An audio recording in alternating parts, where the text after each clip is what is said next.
So this is what a field looks like after the combine harvester has done its job. The grass on the top, that's yellowish in color, that is the stalk that was taken in by the combine along with the grain, and it took the grain inside it and threw it out. And then you can see the stalk which is left in the ground standing upright. So the problem with this and why the stubble burning takes place is primarily because if I were to cultivate this field like it is right now, all these long pieces of stalk or stubble, they would wrap around the blades of the cultivator, and the blade will not be able to work efficiently. So I won't be able to cultivate the field properly, and secondly, even if you do manage to cultivate it somehow, when you water the field, all of this will float on the water, and as the water kind of is absorbed by the soil, this will form a layer of dried stubble all across the field, cutting off the sunlight to the germinating wheat seeds. So all of that would die. So this needs to be taken care of. So what we do in our stubble management is we use a 3-step process. First is to cut this to very, very small pieces. So that is what is happening right there. There's a tractor, and behind it is what is unsurprisingly called a cutter, and it cuts the the paddy stubble and the standing stalks of paddy.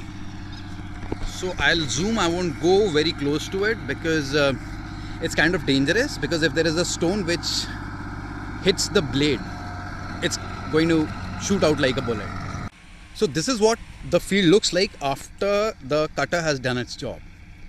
There is the stubble lying all over the field, and we need to kind of stack this stubble in rows so that the baler can actually make bales out of it.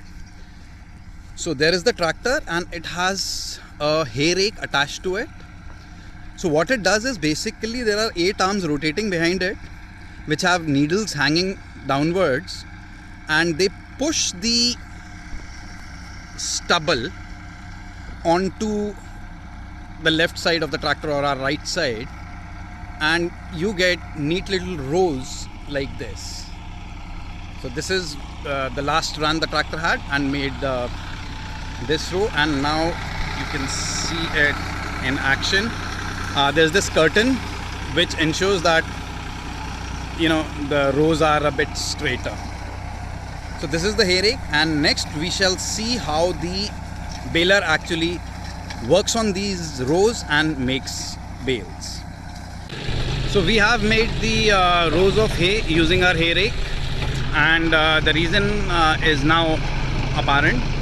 It is very easy for the baler to just move over that particular row, pick up the straw and push it inside. You can see it going to the right, and there's a piston moving forward and backward which is pushing the straw into a chamber which is going to compact it, and after compaction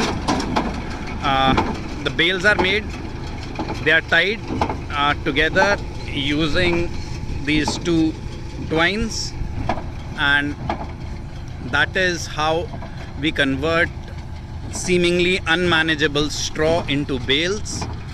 And I don't know if you can see it or not, but ironically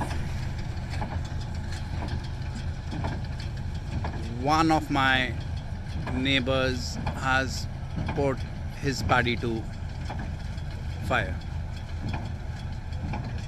and I can see that smoke going all over there till there. He could have done it in a better way.